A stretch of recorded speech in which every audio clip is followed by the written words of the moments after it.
औरों को भी आना होगा। किसको? आप तो लगभग सब आगे ना, आगे सब लोग आगे, सब लोग आगे। इधर उधर मत करना, जो लोग हैं पीछे चले जाओ। ज्ञापन कहाँ है? ज्ञापन ना कमल भाई ला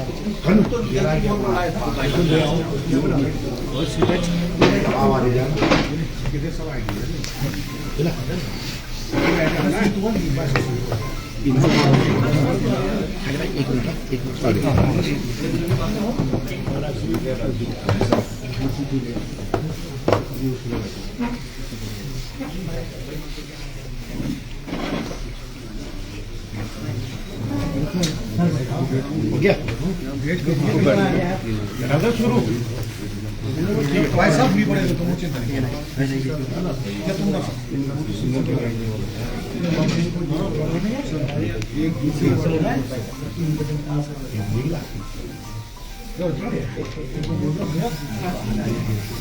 अनु सही आवाज आ रही? अनु ठीक है। एक लगी तो है, चार लगाओगे। ठीक है, हो गया, कर दो शुरू करो। हो गया। चलो रावत जी, जिस तरीके से प्रभावित क्षेत्रों का आपने दौरा किया है, क्या देख पाए हैं? पहले तो मैं आपसे हमारे प्रदेश कांग्रेस कमेटी के अध्यक्ष हैं जी, अध्यक्ष जी काफी लेट कर दिया आपने आपदा क्षेत्र में आने की।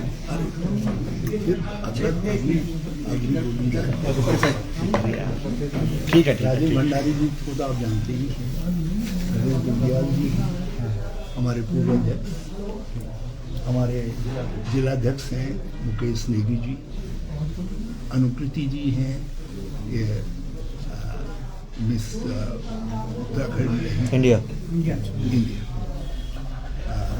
हमारे शहर कांग्रेस कमेटी के अध्यक्ष जी हैं, ये प्रदेश युवक कांग्रेस के नवनिर्वाचित अध्यक्ष हैं, पूर्व अध्यक्ष भी हैं, और मैं आपका पुराना साथी हूँ।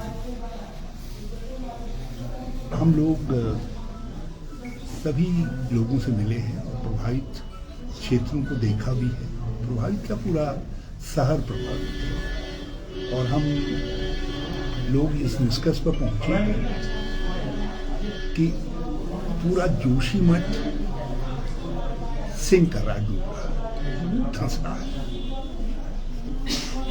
609 घर अभी प्रशासन ने चिन्हित किए हैं, लेकिन संख्या इससे ज़्यादा है, क्योंकि उन्होंने जिसमें दरारें विजिबल हैं उन्हीं को ही चिन्हित किया है, जबकि ज़मीन में सभी जगह धंसाव है। और कुछ को खतरनाक मानते हुए उन्होंने विस्थापित भी किया है। 5,000 रुपया हेतु सहायता। जो पहली बात, जैसा सवाल आपने किया, जोशीमठ की स्थिति बहुत दिनों से चिंता का कारण बनी हुई थी। लोग उठा रहे थे, लेकिन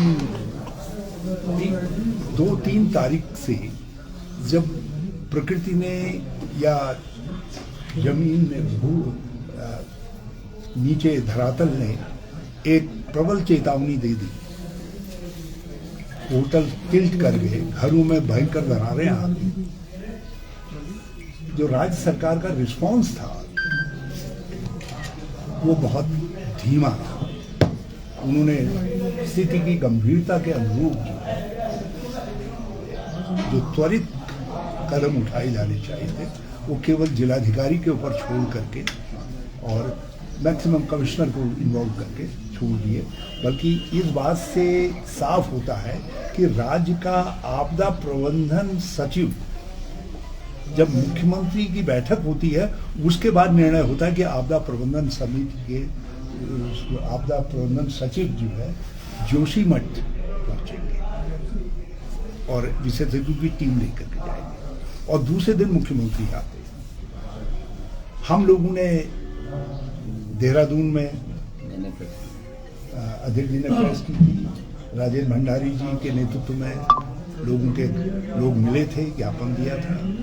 और मैंने और गणेश गोदियाल जी ने, हमारे कुछ साथियों ने स्थिति की गंभीरता को इंगित करने के लिए 8 बजे से 9 बजे तक गांधी जी की मूर्ति के सामने रात को कड़कड़ाती ठंड में वहाँ पर मौन व्रत रखा था, ताकि स्थिति की गंभीरता को समझे। मुख्यमंत्री जी आए,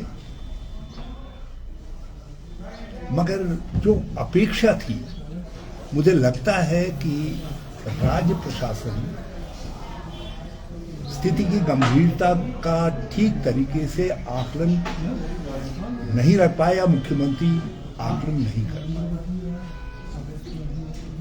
जो रिस्पांस होना चाहिए था, केवल जो खतरे में है उनको होटल में रख दो या जहां घर मिले स्कूल में रख दो, नगर पालिका में रख दो, इस रिस्पांस की मुख्यमंत्री से अपेक्षा नहीं होती। मुख्यमंत्री वो राज्य के सर्वोच्च निर्णायक हैं और न उनसे केवल इतनी अपेक्षा होती है कि वो ये कहेंगे कि 4,000 रुपये की आर्थिक सहायता, जो बाद में शायद उनको खुद ही झैप लगी, उसको 5 कर दिया।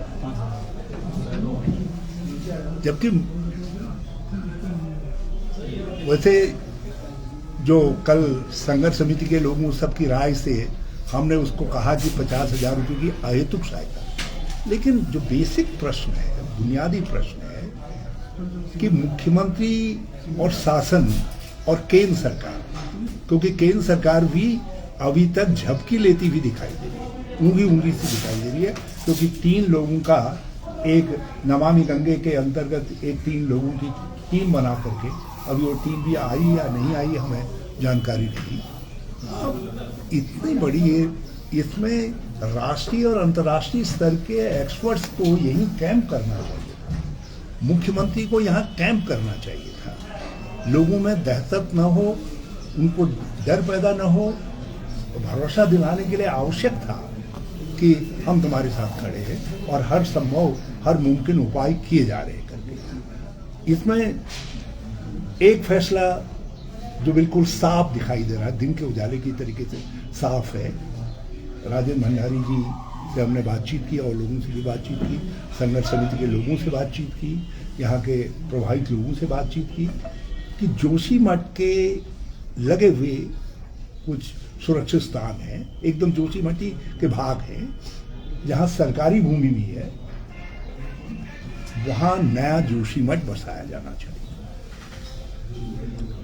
और जिन लोगों के घर खतरे में हैं, जिनको टूट गए हैं, जिनको ध्वस्त हो गए हैं, क्योंकि दरार का मतलब पहाड़ों के अंदर घर नाकाम, फिर वो बेकार निष्प्रयोज हो जाता है, तो उनको बद्रीनाथ में जिस तर्ज पर मुआवजा दिया गया है, जिनको हटाया गया है, जिस तर्ज पर बद्रीनाथ को मुआवजा दिया गया है, उस तर्ज पर यहाँ भी चाहे वो होटल हैं, चाहे आवासीय गृह हैं, चाहे वो है, और जो किराए पर और दूसरे तरीके से बिजनेस कर रहे हैं, दूसरे तरीके से रह रहे हैं, किराएदार हैं, उनको भी इस मुआवजे की प्रक्रिया में शामिल करना चाहिए। और उसके लिए भी मापदंड जो है, जो उपलब्ध है, यदि बद्रीनाथ में उपलब्ध है, लेटेस्ट है वहाँ का, और यदि बद्रीनाथ में उपलब्ध नहीं है तो जो तरीका हमने केदारनाथ में अपनाया था, उस तर्ज पर किराएदार और दूसरे लोगों को भी मुआवजा दिया जाना चाहिए। तो बिल्कुल ये पहला जो है, जो बड़ा रिस्पॉन्स। दूसरा रिस्पॉन्स जिसकी हम मुख्यमंत्री से अपेक्षा कर रहे हैं कि वो अहेतुक सहायता, क्या ये बात सबको नहीं लग रही है कि बिजनेस में एकदम स्लम्प आ गया है? जो जोशीमठ इस समय खिलखिलाता हुआ लगता था, उत्साह में भरा हुआ लगता था, भरा पूरा लगता था, वो जोशीमठ इस समय उदास सा रुआसा सा है। जो लोग स्थानीय लोग यहाँ पर कुछ अपनी ज़रूरतों के लिए आते हैं, वही सब दिखाई दे रहे हैं जो है। तो आपने अहेतुक सहायता कम से कम 50,000 रुपया होनी चाहिए, और उसमें पीड़ित न पीड़ित का डिस्टिंक्शन भी नहीं है, जो यहाँ के वो हैं। मैं तो उसमें सबको सम्मिलित करता हूँ, चाहे हमारे मीडिया के दोस्त हों और दूसरे दोस्त हों, शासनिक अधिकारी हों, और एक इंस्ट्रक्शंस माननीय मुख्यमंत्री को देना चाहिए था कि प्रशासनिक अधिकारी वरिष्ठ लेवल के, तब तक यहां से नहीं हटेंगे जब तक विस्थापन। ये ऐसा नहीं है कि आए और गए और आदेश जारी कर दिया। इसको सुपरवाइज करने की जरूरत है पूरी चीजों। ये एक बड़ी हुआ है। अब इसके बाद सवाल आता है कि जो जोशीमठ है उसका, ये जोशीमठ कोई साधारण, ये देवभूमि है, ये हमारी संस्कृति की उद्गम स्थली है। राज्य प्रशासन व्यवस्था यहीं से कत्यूरी वंश का चला था, जो पहला यहाँ का सिविलाइज शासन था वो यहीं उसकी राजधानी थी। आदि गुरु शंकराचार्य ने यहीं से सनातन धर्म का प्रादुर्भाव वो किया था, यहाँ उन्होंने तपस्या की थी आदि गुरु शंकराचार्य ने। भगवान नरसिंह यहाँ साक्षात रूप में विद्यमान है। बद्रीश यहाँ शीतकाल में अपने प्रवास के लिए आते हैं। यहाँ ब्रह्मांड जैसी हमारी संस्कृतियों का ये केंद्र स्थल है, जिनको यूनेस्को ने भी संरक्षित स्थल माना है। जैव विविधता औली से लेकर के अब हम इसी से अंदाजा लगा सकते हैं, इसी पैनखंडा में द्रोणागिरी है जहाँ हनुमान जी संजीवनी बूटी लेने के लिए आए थे, तो ये जैव विविधता का भी केंद्र है। ये हर तरीके से जोशीमठ अत्यधिक महत्वपूर्ण है, इसकी एक एक कण महत्वपूर्ण है। इसलिए पुराने जोशीमठ का जो भी ये जोशीमठ है, इस समय जो जोशीमठ है, नया जोशीमठ बनाया जाए और ये पुराने जोशीमठ के को संरक्षित किया जाए, इसकी रक्षा की जाए, इसको स्वस्थ स्वरूप में लाया जाए और उसके लिए निर्माण कार्यों पर यदि रोक लगाना आवश्यक है। चाहे वो टनल हो, विद्युत परियोजना हो, चार धाम प्रोजेक्ट के लिए अंधाधुंध कटिंग हो, बाईपास हो, ये जब तक ड्रेनेज सिस्टम से लेकर के नीचे अलकनंदा और धौली के संगम पर सब ठोकर आदि सब बनने के दूसरे तीसरे सारे पुख्ता काम जब ये हो जाए, नहीं अब जो है संरक्षित है, फिर उसके बाद विचार करिए कि क्या बनना है क्या नहीं बनना है, वो भी पूरी वैज्ञानिक खोजबीन के बाद।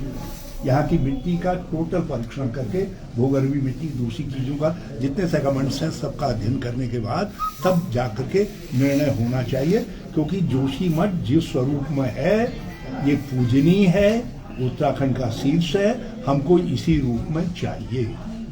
और इसके लिए एक ज्ञापन तैयार किया गया है, सब लोगों से परामर्श करके किया गया है। वो जो है भंडारी जी आप में बाद में विकसित कर देंगे। भंडारी जी के नेतृत्व में, अध्यक्ष जी के नेतृत्व में, दोनों के संयुक्त नेतृत्व में और CLP, ये तीन लोगों के संयुक्त नेतृत्व में हम लोग कल परसों तक, कल कोशिश करेंगे, नहीं तो परसों तक जब भी दें मुख्यमंत्री, हम मुख्यमंत्री से मिलेंगे और उनको ज्ञापन देंगे। और वो ज्ञापन हमने यहाँ की संघर्ष समिति से और पीड़ित लोगों से परामर्श करके भी किया है। कुछ बिंदु हमने अभी नहीं रखे हैं क्योंकि बड़ा लंबा चौड़ा हो जा रहा था, लोगों को लगता कि हम खाली व्याख्यात्मक उसमें जा रहे हैं, लेकिन फिर भी उसमें कई महत्वपूर्ण बिंदुओं का समावेश है, तो वो हम प्रस्तुत करेंगे। ये अभी तक हमने तय किया है। मैं अध्यक्ष जी से प्रार्थना करूँगा। मैं आप सबका स्वागत करता हूँ इस प्रेस कॉन्फ्रेंस में। हम सबसे पहले चाहते हैं कि इसको राष्ट्रीय आपदा घोषित किया जाए केंद्र के द्वारा, क्योंकि जो मानक हैं राज्य के और राष्ट्रीय उसमें बहुत फर्क है।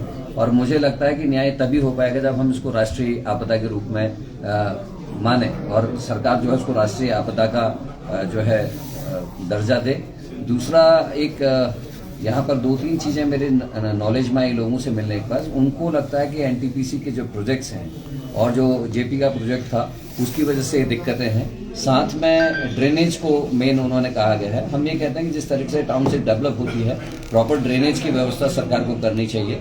और यहाँ पर एक प्रश्न और आया था, एक मेरे भाई ने कहा था कि आप देर में आए हैं, तो मैं बताना चाहता हूँ कि मैंने पहले ही देहरादून में प्रेस भी की थी और परसों आदरणीय प्रीतम सिंह जी यहाँ आए हैं हमारी तरफ से, कांग्रेस की तरफ से, और कल से माननीय हरीश रावत जी, आदरणीय गणेश गोदियाल जी, हमारे विधायक जी यहाँ कैंप करें हैं। और आपको संज्ञान में ये भी लाना चाहता हूँ कि ये आपदा आज शुरू नहीं हुई है। इसमें 2021 से लोग घेरे में आने लगे थे और लोगों ने बात करी थी। और मुझे याद है कि आज से 8 महीने पहले लगभग मैं और आदरणीय विधायक जी यहाँ का जो पहला वार्ड है वहाँ जब भूख जैसा हुआ था हम उसमें गए थे, हमने लोगों के ज्ञापन भी लिए थे और उसमें चिट्ठी हम मुख्यमंत्री को दे चुके।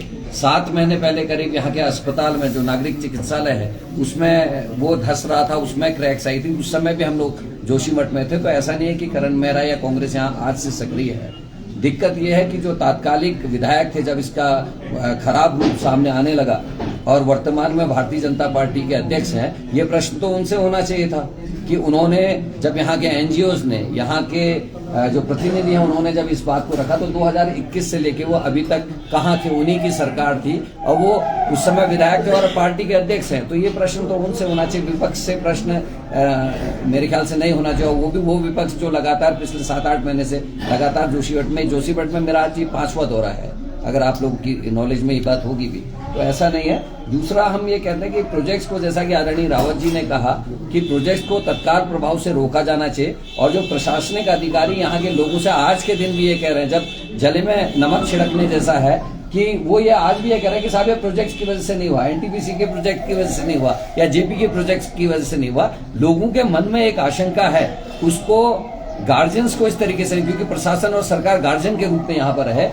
उन लोगों की भावनाओं को समझते हुए तत्काल प्रभाव से इसको रोका जाना चाहिए। और विस्थापन इतना आसान नहीं है, क्योंकि चमोली जिले में आज भी 700 कुछ लोग पिछले कई वर्षों से विस्थापन की प्रतीक्षा कर रहे हैं, जिनसे कहा गया था कि आपको विस्थापित किया जाएगा। तो इतनी भारी संख्या में इसको कैसे किया जाएगा।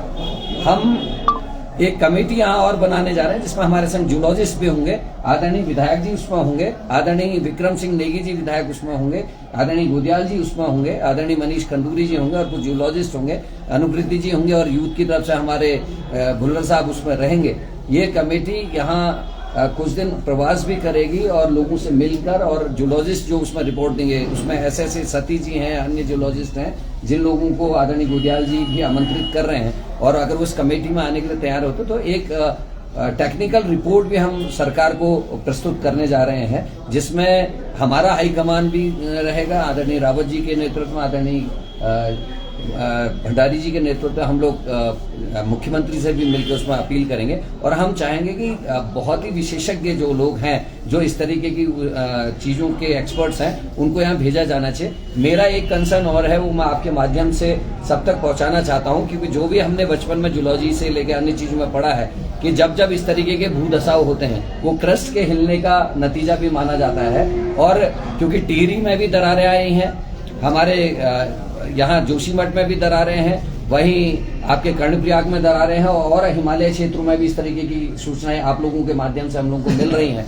तो ये कहीं किसी बड़े भूकंप की पहली आहट ना हो, क्योंकि ये हम लोगों ने और आप सभी पढ़े लिखे लोगों ने देखा है कि जब जब जमीनें उठती बैठती हैं तो उससे एक खतरा आगे का होता है। तो सरकार को उसके लिए भी एहतियाती कदम उठाने चाहिए कि आने वाले समय में, क्योंकि जोन 5 है, सेस्मिक जोन 5 है ये वाला एरिया जिसमें ये सब कुछ हुआ है, तो कहीं कोई आने वाले समय में कोई बड़ा भूकंप ना आए, उसके लिए भी लोगों को तैयार करने, मेंटली तैयार करने की भी जरूरत है। और क्या मेजर स्टेप्स उसके लिए उठाए जाने चाहिए बचाव के लिए, वो अभी से सरकार को तय करना चाहिए। यही मैं आप सबके माध्यम से कहना चाहता हूँ।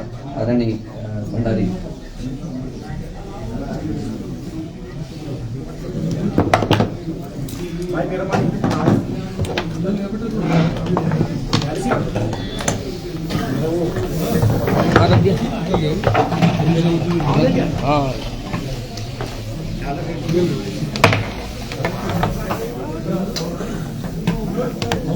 पहले तो हमारे प्रदेश अध्यक्ष आए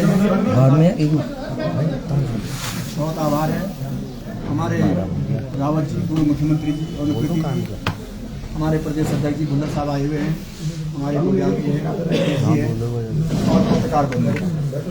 मैं एक बात जानना चाहता हूँ, पिछले 1.5-2 वर्षों से जोशीमठ में दरारें आ रही है। हमने ज्ञापनों के माध्यम से, आंदोलनों के माध्यम से कई बार सरकार को ज्ञापन दिए, सरकार ने क्यों नहीं इसका संज्ञान लिया। और आज हमारी एक मुख्य मांग है कि संपूर्ण जोशीमठ को आपदाग्रस्त क्षेत्र घोषित माना जाए। ये कोई पार्ट का हिसाब नहीं है इसमें, ये संपूर्ण जोशीमठ को जितना शहरी क्षेत्र है जो टाउन एरिया के अंदर आता है, जितने वार्ड हैं यहाँ, सारे वार्डों को, सारी नगर पालिका के क्षेत्र को आपदाग्रस्त क्षेत्र माना जाए। और सबसे बड़ी बात जो है, जिन घरों में दरारें आ गई हैं, कोई घर रहने की स्थिति में नहीं है, क्यों नहीं उनका वन टाइम सेटलमेंट होता है? सरकार तत्काल निर्णय ले। अब कोई मीटिंगों का समय थोड़ी है बार बार आप मीटिंग करें, निर्णय ले सरकार, और निर्णय लेकर के सरकार बताए कि किस घर की वैल्यू कितनी है, उसको उसके अनुसार उसका मुआवजा दिया जाए और उनको जमीन आवंटित किया जाए जोशीमठ से लगी। और बड़ी बात क्या है, यहाँ एनटीपीसी को बचाने का धंधा चल रहा है। मैं कहता हूँ कि एनटीपीसी के भारी विस्फोट के कारण ये लैंडस्लाइड हुई है। जो तपोवन विष्णुघाट 11 किलोमीटर की परियोजना बनाई जा रही है, ये उसने जब भारी विस्फोट किया, मशीन टनलों से काम किया, भारी मशीनें लगाई, उसके वाइब्रेशन से जितना मक्का पानी, वो सारा सब गवाह है इस बात का कि कितना पानी मक्का आया जा रहा है। तो मेरी ये मांग रहेगी कि तत्काल प्रभाव से एनटीपीसी को ले अस्थायी रूप से उसको बंद किया जाए। हमको ऐसी परियोजनाएं नहीं चाहिए जो विनाशक हों, जो लोगों की जान के साथ खिलवाड़ कर सकते हैं। और पहले भी बहुत सारी योजनाएं इंसान की मद्देनजर जो है उनकी रक्षा के लिए बंद की गई है, ये भी बंद की जानी चाहिए। और कोई भी सरकारी मुलाजिम एनटीपीसी का नाम लेने के लिए तैयार नहीं। आखिर ये क्यों यक्ष प्रश्न बना हुआ है कि एनटीपीसी को बचाया क्यों जा रहा है? जिस एनटीपीसी के कारण हमारा जोशीमठ पूरा हिल गया है, सारा हलचल मच गई है, उसको तत्काल बंद किया जाए। और हमारी एक मांग और है, जो लोग जिन घरों में अभी भी दरारें आई हुई है, लोगों को सुरक्षित स्थानों पर नहीं पहुंचाया गया है, उनको तत्काल सुरक्षित स्थानों पर पहुंचाया जाए, उनके खाने पीने की व्यवस्था कराई जाए। और जिन लोगों का भी बैंक का ऋण ले रखा है, पहले तो उनका बैंक का ऋण माफ कराया जाए, नहीं तो जो इंटरेस्ट का पैसा है, जो ब्याज का पैसा है, उसको माफ किया जाना चाहिए। लोगों के मवेशी अब लोगों ने कमरों के अंदर बांधना मवेशियों को बंद कर दिया है, वो खुले आसमान के नीचे है। क्यों नहीं सरकार तत्काल प्रीफेब मकाने बना करके, क्यों नहीं हमारे पशुओं को जो है कैटल शेड और कैटल फीड और कैटल शेड बनाए और तत्काल बना करके उनको वहां रखे। ये भी तो सरकार का काम है। मैं देख रहा हूँ आए दिन जो है सरकार करी, मैं मीटिंग कर रहा हूँ, यहाँ भी परसों बड़ी आशा लोगों को लगी हुई थी कि माननीय मुख्यमंत्री जी आए। हम भी बहुत आशान्वित थे। जगह जगह वार्डों में लोग इंतजार कर रहे थे, महिलाएं कर रही थी, पुरुष कर रहे थे, प्रभावित लोग कर रहे थे, मुख्यमंत्री जाएंगे, कोई बड़ा अनाउंसमेंट होगा। मायूसी हाथ लगी है। केवल इतना भर की 4000 रुपये किराया दिया जाएगा, इसके लिए कोई बैठा हुआ था क्या? और कल जाकर के जब मैंने देखा 5000 रुपये से निवेदन है। हम सकारात्मक रूप से साथ खड़े हैं, हम सरकार का सहयोग करने के लिए तैयार हैं, हम साथ होने के लिए तैयार हैं, बशर्ते लोगों की जान माल की रक्षा करने के लिए उनका वैल्यूएशन जो माननीय हरीश रावत जी ने बोला है, बद्रीनाथ की तर्ज पे 76 लाख रुपए पर नाली का वहां पर दिया जा रहा है। उस 76 लाख रुपए नाली के हिसाब से जोशीमठ के लोगों को भी मुआवजा दिया जाना चाहिए। ये हमारी मांग है। आप लोगों का बहुत बहुत धन्यवाद। हो जाती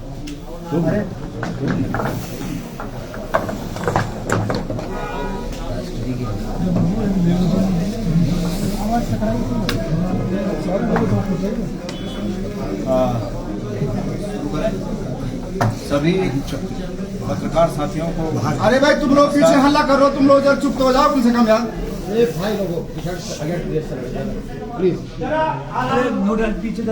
हमारे माननीय अध्यक्ष करण महाराज जी, आदरणीय हरीश रावत जी, मंचासीन हमारे नाम छोड़ो, आदरणीय विधायक भंडारी जी और मंचासीन सभी नेतागण और हमारे प्रिय पत्रकार साथी, जोशीमठ में आई हुई इस आपदा में, जिसमें कि आज प्रत्येक जोशीमठ का रहवासी, यहाँ का नागरिक बहुत ही दुखी है, मायूस है, चिंतित है। हम सब लोग उनकी चिंता के साथ अपने को जोड़ते हुए यह बात कहना चाहते हैं कि आज समय इस आपदा के कारणों से ज़्यादा महत्वपूर्ण यह है कि राहत और बचाव के कार्य, पुनर्वास के कार्य और जो ये स्थान खिसक रहा है इसको रोकने के लिए उपाय, ये तीनों समानांतर रूप से होने चाहिए। कल हमारी स्थानीय लोगों के साथ जो बैठक हुई, उस बैठक पे सबका ये आशय है कि इसे संपूर्ण जोशीमठ को, जैसे कि भंडारी जी ने कहा और हमारे अध्यक्ष जी ने कहा, संपूर्ण जोशीमठ को आपदा क्षेत्र घोषित किया जाए, इस आपदा को राष्ट्रीय आपदा घोषित किया जाए। ये राज्य के आपदा के मानक इस प्रकार के हैं कि जब छत जमीन पे आ जाएगी तब उसको टूटा हुआ माना जाता है, लेकिन और उसमें 1 लाख 1.5 लाख का मुआवजा, 1/20 का मुआवजा मिलता है। लेकिन यहाँ पर जो मकान क्षतिग्रस्त हुए हैं वो किसी भी हाल में रहने लायक नहीं है। इसलिए सरकार इसको राष्ट्रीय आपदा घोषित करके जिस प्रकार 2013 में केदारनाथ आपदा के तहत स्वनिर्धारण समितियों के माध्यम से सरकार ने कंपनसेशन दिया उस समय, और या जैसे अभी बद्रीनाथ में कमर्शियल प्रॉपर्टी को या रेसिडेंशियल प्रॉपर्टी को जिस मानक के आधार पर उन्हें कंपनसेशन दिया गया, वही कंपनसेशन की दर यहाँ भी लागू की जाए। मूल रूप से मेरा बहुत लंबा चौड़ी बात नहीं है, 3 समानांतर रूप से चलने वाली जो बातें हैं वो ये है, सरकार ये तीनों को साथ करे। एक तो राहत और बचाव कार्य, दूसरा पुनर्वास, और तीसरा ये जो प्रभावित भूमि है, इस भूमि को हम इसके भाग्य पर ऐसे ही नहीं छोड़ सकते हैं कि जो होगा होगा। इसके ट्रीटमेंट के लिए तत्काल उपाय किए जाए, क्योंकि अगर ये भूमि बहती है, नीचे जाती है, धंसती है, और तो बाकी का जो बचा हुआ इलाका है वो भी निश्चित रूप में बुरी तरह प्रभावित होगा। और इसके धंसने के बाद किसी भी हाल में जोशीमठ को बचाने की बात सोची भी नहीं जा सकती है। इसलिए समय रहते हुए, अभी भी समय है, इसके ट्रीटमेंट की व्यवस्था करें, पुनर्वास की व्यवस्था करें, लोगों के बचाव की व्यवस्था करें। ये तीनों समानांतर रूप से इन कार्यों को सरकार करे। अभी